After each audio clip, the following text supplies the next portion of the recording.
नमस्कार, आप देख रहे हैं कैपिटल ऑफ यूपी। हमारे न्यूज चैनल में आपका हार्दिक स्वागत एवं अभिनंदन है। कृपया चैनल को subscribe, like, share, comment, support जरूर करें। देखिए, पहले मैं आपको अपना परिचय बता दूं। मेरा नाम सुबोध श्रीवास्तव है। मैं राष्ट्रीय मानवाधिकार सुरक्षा परिषद का मैं राष्ट्रीय अध्यक्ष हूँ। आज का जो मुद्दा है वो सहारा प्लाजा ट्रेडर्स वेलफेयर सोसाइटी के विषय में है। मैं आपको बताना चाहूँगा कि सहारा प्लाजा ट्रेडर्स वेलफेयर सोसाइटी की स्थापना करीब 22 साल पहले करी गई। पिछले 10 सालों से निरंतर सोसाइटी के जो पदाधिकारी हैं वो उस पर काबिज हैं। किसी प्रकार की कोई पारदर्शी और लोकतांत्रिक तरीके से चुनाव नहीं कराए गए हैं। यदि कोई चुनाव ऐसा कराया गया है तो उसके साक्ष्य प्रस्तुत करें। पहली बात तो चुनाव होने चाहिए। और मैं आपको चीज़ बताऊँ, 70-80% के आसपास यहाँ दुकानदार अपने पक्ष में हैं, क्योंकि वो व्यापारी हैं और वो खुल करके सामने आना नहीं चाहते। एक बात मैं और स्पष्ट करूँ, यहाँ पर करीब 85% यहाँ पर दुकानदार हैं, 85% यहाँ पर दुकानदार किराएदार हैं। 15% ही ऐसे लोग हैं जो मकान मालिक भी हैं और व्यापारी भी हैं। इसका जो गठन किया गया सहारा प्लाजा ट्रेडर्स वेलफेयर सोसाइटी का, इसका गठन किया व्यापारी हितों के लिए।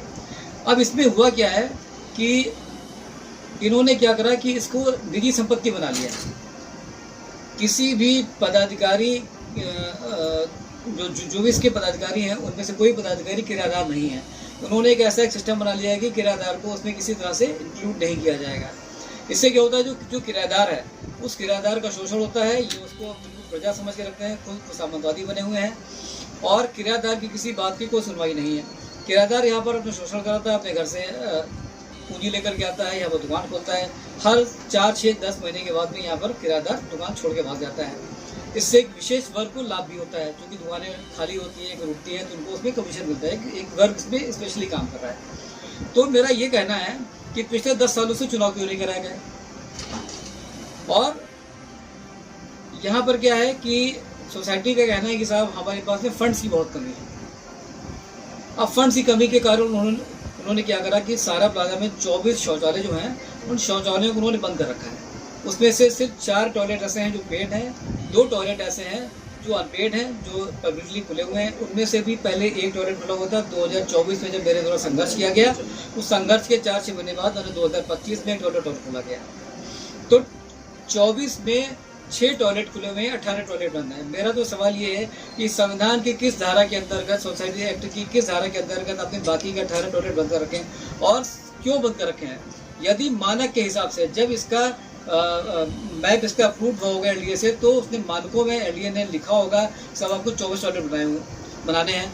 आपने 24 टॉयलेट बनाए तो, लेकिन आपने 18 टॉयलेट बंद कर रखे हैं। कि क्या आपने एलडीओ को इस बात की सूचना दी कि साहब मैं 18 टॉयलेट में बंद कर रहा हूँ। और सबसे पहली बात तो ये है कि आपको किसने अधिकार दिया। ये काम बिल्डर चाहता तो कर सकता था, आपको किसने अधिकार दिया। आप तो एक निर्वाचित सोसाइटी है, आप 3 साल के लिए हैं और 3 साल बाद आप नहीं रहेंगे। आपने किस अधिकार से इनको बंद कर रखा है। अब ये कहते हैं कि साहब मेरे पास फंड्स की कमी है। फंड्स की कमी का मैं आपको हिसाब किताब दे देता हूँ। देखिए, जो सहारा प्लाजा है, यहाँ के जो 450 दुकानदार हैं, ये इनको प्रति माह एक निर्धारित शुल्क है 1 रुपये स्क्वायर फीट, उसके हिसाब से इनको रख रखाव शुल्क माने मेंटेनेंस इनको देते हैं।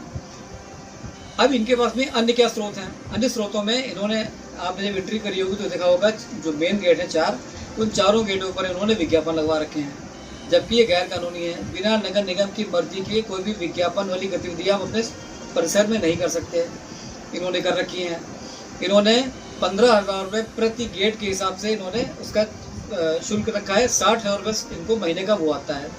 उसके अलावा पार्किंग का ठेका है, 1,65,000 रुपये प्रति माह इनको पार्किंग से आता है। उसके अलावा यदि किसी व्यापारी को अगर पानी का कनेक्शन चाहिए तो अभी तक 10,000 रुपये था, अब उन्होंने कुछ दिन पहले इसको 15,000 रुपये कर दिया। 15,000 रुपये आपको एक मुश्त देना है और 1,000 रुपये पर मंथ आपको पानी का पैसा देना है। अब आप मुझे ये बताइए, आप कि क्या पानी बेचने का अधिकार इनको है? नहीं है। उसके अलावा यदि किसी व्यापारी को अपना प्रचार करना है, अपना कोई नीचे कोई कैनोपी लगानी है, तो कैनोपी के लिए उन्होंने क्या रखा है कि 10,000 रुपये से लेके और 25,000 रुपये तक कैनोपी के साइज़ के हिसाब से। अगर 4x6 की कैनोपी है या 6x6 की कैनोपी है तो उसके लिए 10,000 रुपये। अगर उससे बड़ी कैनोपी है तो 25,000 पर डे आपको देना पड़ेगा। क्या ये बताइए, क्या उचित है? तो आज का जो मुद्दा था मेरा इसी बात को लेकर के था कि पिछले 10 सालों में जो चुनाव नहीं हुए हैं आपके चैनलों के माध्यम से इस बात की अपील करी जाए, संबंधित अधिकारियों, संबंधित विभागों तक इस बात को पहुंचाया जाए कि ये अपने पिछले 10 सालों का हिसाब किताब दें और चुनाव कराएं। तो सुबोध जी, जिस तरह से जो समस्याएं आपने गिनवाई, शौचालय से लेकर के पार्किंग या बाहर की जो ऐड लगी हुई हैं, तो इसकी समस्याएं सभी दुकानदारों को ये आ रही हैं कि आप इसको केवल अपने स्तर से उठा रहे हैं? देखिए, ये मेरा कोई व्यक्तिगत मुद्दा नहीं है, इससे मेरा कोई व्यक्तिगत लाभ नहीं होने वाला है। और इनका ये आरोप है कि मैं सब मुद्दे, सोसाइटी वालों का ये आरोप है कि ये सब मुद्दे मैं इसलिए उठा रहा हूँ क्योंकि मुझे सोसाइटी में कोई पद ग्रहण करना है। मैं आपको बड़ा स्पष्ट बताऊं, मैंने सोसाइटी को शपथ पत्र बना के दिया है और उसको मैंने ग्रुप में शेयर भी कर दिया है कि सुबोध श्रीवास्तव जीवन में सोसाइटी के किसी भी चुनाव में पार्टिसिपेट नहीं करेंगे। यदि पद मुझे कोई दिया जाएगा तो भी मैं पद ग्रहण नहीं करूंगा, ये मैंने लिखित तौर पर दे दिया है। ये मेरा कोई व्यक्तिगत मुद्दा नहीं है। 70-80% दुकानदार से खफा है, वो चाहते हैं कि सोसाइटी में परिवर्तन हो, चूँकि इनका शोषण बहुत ज़्यादा बढ़ चुका है, स्पेशली किराएदार वर्ग का, जो कि 85% यहाँ पर किराएदार है। तो इन सभी समस्याओं को आपने सोसाइटी के जिम्मेदारों को सूचित किया, उसका कोई लिखित जवाब या लिखित पत्र आपके द्वारा दिया गया? देखिए, इनको सूचना दी जा चुकी है। मैं लगातार इसको ग्रुप में डाल रहा हूँ, जो हमारा व्हाट्सएप का ग्रुप है। मैंने इनको लिखित भी दिया। मैंने जब इन्होंने अपना ग्रुप बंद कर दिया, मैंने उसके बाद भी मैसेज सर्कुलेट करने के लिए मैंने पर्चे छपाए और मैंने दुकानदारों को इस बात के लिए सूचित किया। मैं इस बात को दावे से कह सकता हूँ, 70-80% दुकानदार चाहते हैं सोसाइटी में परिवर्तन हो और वो मेरे पक्ष में खड़े हुए हैं। क्योंकि वो व्यापारी हैं, वो खुल के सामने नहीं आना चाहते, कहते हैं भैया आप कल चुनाव करा लो, हम चुनाव में बता देंगे कि मैं आपके साथ में हूँ या नहीं हूँ। एक वक्त आएगा कि व्यापारी सामने आएंगे? बिल्कुल आएंगे। मैं बिल्कुल ओपनली बात बोल रहा हूँ। आप अभी जाइए नीचे और दुकानदारों से गुप्त तरीके से आप सर्वे कीजिए, दुकानदार अपनी राय प्रकट कर देंगे।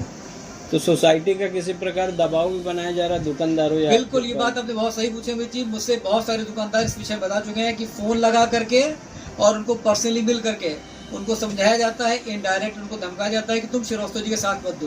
क्योंकि दुकानदार हैं, उनकी बात सुन लेते हैं, क्योंकि भाई रहना उनको साथी में है, लेकिन वो आके मुझसे बता देते हैं कि श्रीवास्तव जी मुझसे मैं नाम नहीं लूँगा कि फलाने पदाधिकारी ने मुझे फ़ोन किया था या फलाने पदाधिकारी ने आके मुझे बात समझाई और धमकाई कि आप श्रीवास्तव जी के साथ ना दें।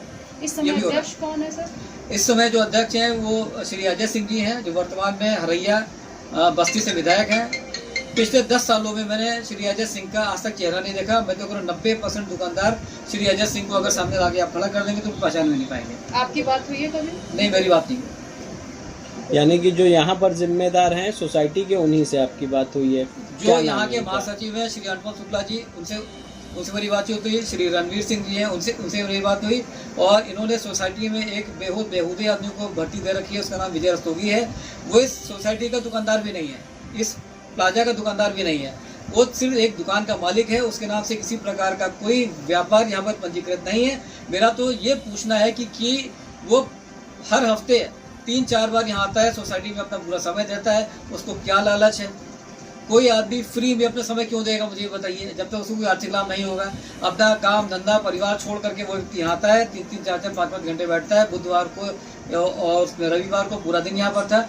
इतना टाइम किसके पास पड़ा है? यदि किसी को कोई लाभ नहीं तो आदमी क्यों आएगा? मुझे इस बात का जवाब दीजिए। और फिर पहली बात, जब वो व्यापारी ही नहीं हमारे प्लाजा का है तो उसको आपने सोसाइटी में क्यों जगह दे रखी है?